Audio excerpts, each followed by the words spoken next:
Today's video is going to be very important for you. This is going to be a video towards the Go Wild area. The Go Wild area is going to be happening this weekend, and there's going to be a lot of Pokemon that you want to get for PvP and PvE.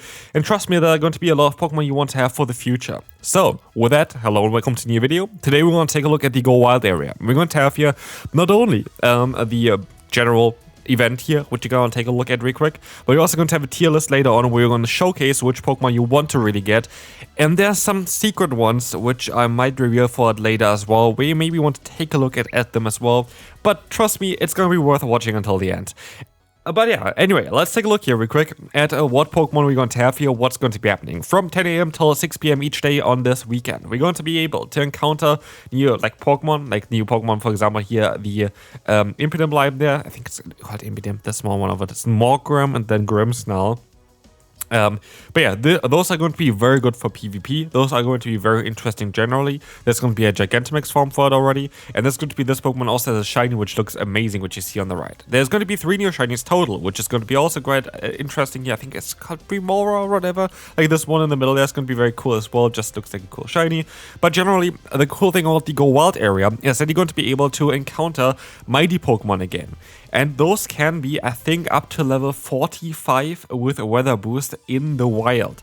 And that is, of course, quite a bit stronger than normal Pokemon. And this is what makes them so cool. But not only this, from last year at least, I think the minimum floor of IVs for those are 12, 12, 12. So like you're going to have a very high chance of them being even Hundos as well. And they're very likely going to be XL or even XXL, which is really cool as well in the Go Battle League. Or just even a race to see them like there. But there's going to be more difficult to catch.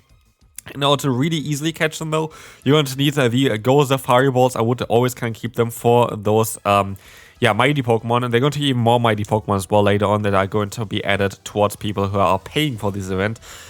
Which is mostly one of those events where it's actually quite worth it to pay for it. But yeah, those can be shiny. They are, I think, even quite more likely to be shiny as well. And again, they have better IVs. We're going to have here for Saturday the Wigglytuff, the Galarian Rapidash, the Tyranitar there. We have a lot of Mega Pokemon generally there as well, which is going to be something we'll talk about a bit later as well. We have the we have a lot more Pokemon here basically. We have the Morway, we have the Absol, we have the Golurk, we have, I always forget the name of this one. I know always the German word name for this one, but it is what it is. We have the new shiny there at least. All of the mighty Pokemon can be shiny. They're going to be different ones between Saturday and Sunday, so definitely be aware of that. And they're going to be also mighty Pokemon from instance encounters, which is going to be for everyone here, which you see there as well. Those Pokemon are going to be available from instance, I think, all the time as well. But yeah, this is going to be a very interesting instance, very important during this event. We're going to have 3 event snapshot encounters. I'm curious what that's going to be. I assume it's going to be the new Impidimp there. I think that's kind of what we were most likely going to be able to encounter with it. And we're going to have a higher max particle collection limit, which is going to be increased to 1,600 without the event. We have 3 free raid passes without like paying for anything there as well. Then we're going to have here shadow raids during this event as well. On Saturday, we're going to have the Shadow Cresselia, which has been available through Giovanni before already, but what hasn't been available through Giovanni is going to be the Shadow Darkrai, which I already showcased on my channel as well. Those can be shiny, and all of them can also have a special background as far as I know. Ticket holders will also be able to have increased chance of receiving 5km eggs. You also can still get them normally, but they're going to have special Pokemon in there, where we also see here, for example, the Tinkaton, which has been revealed as a shiny during the in-person event, and I wouldn't be too surprised if we're going to be able to encounter this shiny from eggs as well during this event. It wasn't announced anywhere for the in-person event, but could be again the same thing here. This could be a secret shiny release for this one. And here, Buddy, basically in Roots, you're going to be able to get additional Buddy Candy, which is kind of interesting if you are interested in Roots. I don't really like them. But yeah, here we're going to have the Pokemon going to be spawning. There is going to be, again, a tier list anyway later on as well for them, so we don't really have to go into detail here. But it's going to be basically rotating habitats. There's always going to be first the Dark type, then the Fairy type hour, and they're just going to swap every single hour, basically, in terms of the spawns, which is kind of cool. And here we're going to take a look real quick at the ticket holder exclusive things. By the way, graphics from Galax, shouts to you as well. Link always down in the description.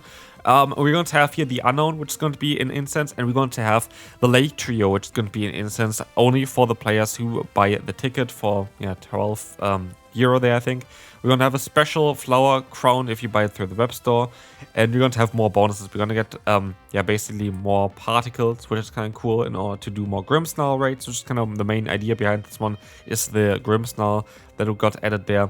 We're going to get increased particles from power spots doing exploration, which is kind of cool. We get more passes from the gyms, which is nice.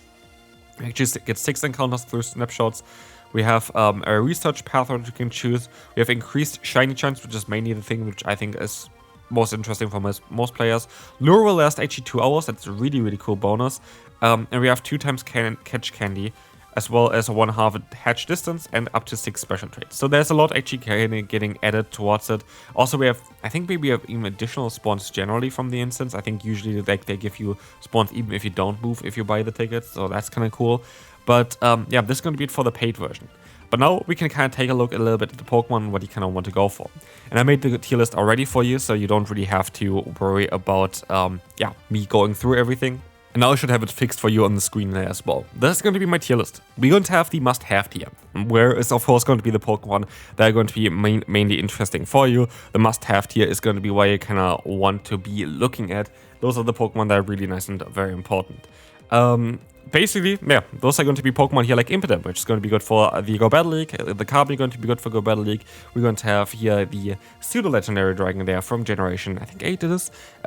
Is it 9? It's actually Generation 9, I think, which is going to be very, very nice here as well. We have the Tinkaton, which is really good for PvP, for both Great and Ultra League. We have the Wigglytuff, which is going to be good for PvP. We have the Weezing, which you can catch as one of the mighty Pokemon, which is really good for the Ultra League, and you're going to be able to save a lot of starters there because you need a fully XL version of this Pokemon with quite high IVs anyway, and so you're going to be able to skip a lot of that if you just catch one in the wild, and it's very good as a non-shadow as well.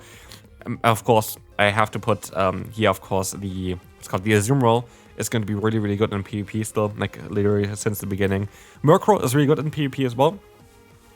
Good as a non-shadow as well. You kind of don't need the shadow version of it. It's going to be wild spawn. We have the Togetic. Honestly, Togekiss is taking over the meta in all 3 leagues currently, so very good. Altaria, good as a mega Pokemon as well as for PvP. Tyranitar, great mega Pokemon. It's like in the top S tier for the megas. We have the Garchomp, good mega as well, but also just generally cool Pokemon to have.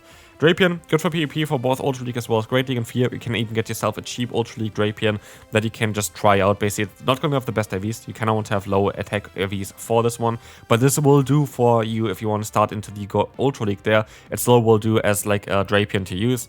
We're going to have the Denny, one of the best Pokemon currently in the Open Great League. And then honestly, Kingambit is going to be just a matter of time when this Pokemon will completely take over. But we had recently the Master League Premier Cup where this Pokemon was amazing.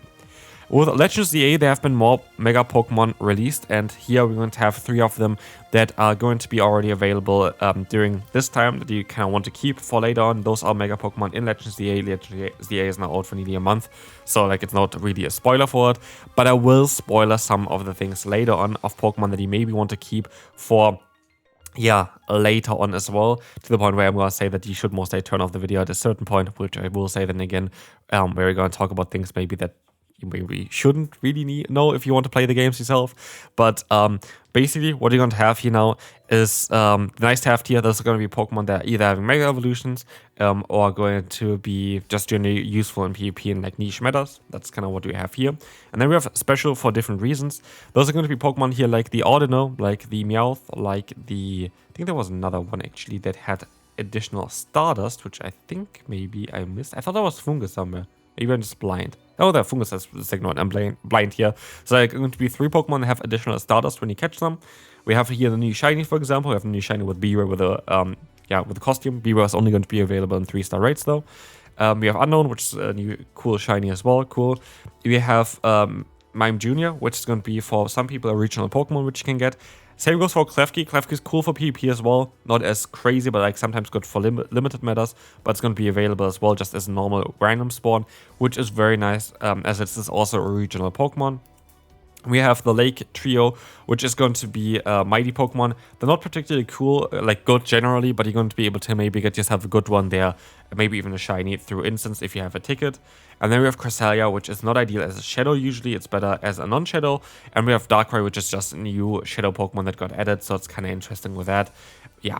Otherwise, for the filter, we have a lot of Pokemon that are actually mighty, sadly. Like Wigglytuff, you're not going to need one with that level, basically. You're never gonna really use that one for Ultra League or anything else. Meowscarada is not really that great for Master League with that level then as well. Obstagoon is just not generally that great.